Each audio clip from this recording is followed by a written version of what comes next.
হিংসা নাই, কিন্তু অন্যায়ভাবে মনে কষ্ট দিয়েছে, জুলুম করেছে, আর্থিক ক্ষতি করলে কি করব?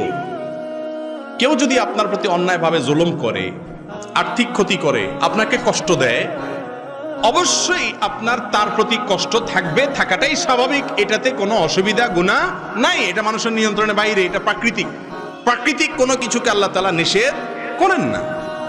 এই জন্য রাসূল করিম সাল্লাল্লাহু আলাইহি ওয়াসাল্লাম বলেছেন, লা ইয়াহিল্লু লিমুসলিমিন আন ইয়াহজুরা আখাহু ফাওকা সালাসি আইয়াম ওয়া লায়াল। কোন ব্যক্তি অন্য মুসলমানের প্রতি কোনো কারণে রাগ হয়েছে, তার রাগকে শ্রদ্ধা করে ইসলাম। রাগ হয়েছে, সে কথা বলবে না, এখন ভালো লাগে না, এটা স্বাভাবিক, তার এখন মুড নেই, কথা বলবে না, রাগের কারণে অধিকার আছে, আল্লাহ তাআলা সেই সুযোগ দিয়েছেন। কিন্তু 3 দিনের বেশি করার সুযোগ নাই।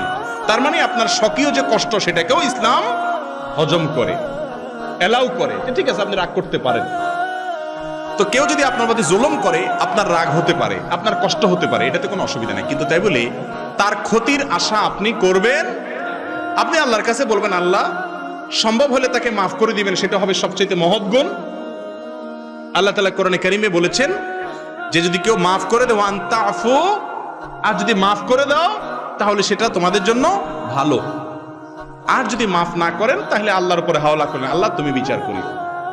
চান্স পেলে আপনি যতটুকু অপরাধ করেছে সেই মাত্রায় তাকে শাস্তি দিতে পারেন, সেই মাত্রায়। অতিরিক্ত হয়ে গেলে আবার জুলুম হয়ে যাবে।